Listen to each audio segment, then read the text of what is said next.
Kakinada rural నియోజకవర్గ సీటును జనసేన పార్టీకి కేటాయించడంతో జన సైనికులు సంబరాలు జరుపుకున్నారు. 2024 ఎన్నికల్లో జనసేన తెలుగుదేశం పార్టీల పొత్తులో భాగంగా కాకినాడ రూరల్ నియోజకవర్గం సీటు జనసేన పార్టీ పీఎస్సీ సభ్యులు పంతం నానాజీ పేరును ప్రకటించడంతో జనసేన పార్టీ నాయకులు కార్యకర్తలు బాణాసంచా పేల్చి స్వీట్స్ పంచుకుని సంబరాలు చేసుకున్నారు.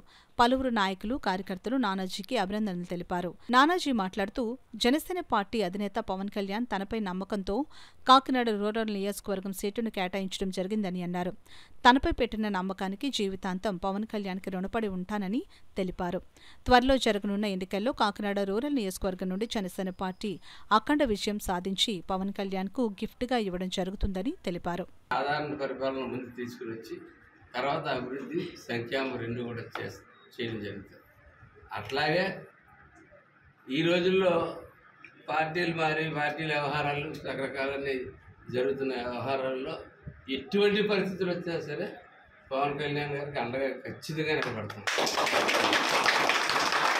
అలాగే ఈవేళ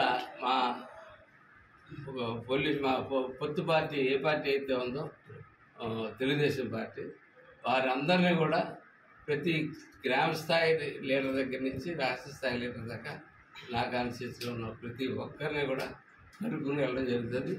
వారి వేళ నుంచి మా కుటుంబంలో సభ్యుల కిందే చూస్తాం తప్ప వాళ్ళు ఏదో తెలుగుదేశం పార్టీ వీళ్ళు జనసేన పార్టీ వాళ్ళు వేరు వీళ్ళు వేరు అన్నట్టు ఎట్టి పరిస్థితుల్ని చేయడం కానీ కుల మతాలను తావు ఇవ్వడం కానీ ఎట్టి పరిస్థితుల్లో నేను చేయనని చెప్తా ఉన్నాను. ఎందుకంటే ఇక్కడ ఉన్న చాలామంది ప్రజలకు అది తెలుసు.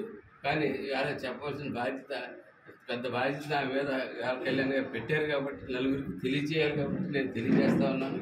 ఖచ్చితంగా తెలుగుదేశం పార్టీ జనసేన పార్టీ ఒకవేళ బీజేపీ పార్టీ కూడా కలిసి వస్తే బీజేపీ పార్టీ కూడా అందరూ కలిసి ఖచ్చితంగా ఈ రాష్ట్రంలో అలాగే ప్రధానంగా ఈ కాకినాడ జిల్లాలో కాకినాడలో ఇక్కడ అక్రమాలకి ఎదురెట్టి పోరాడతాం.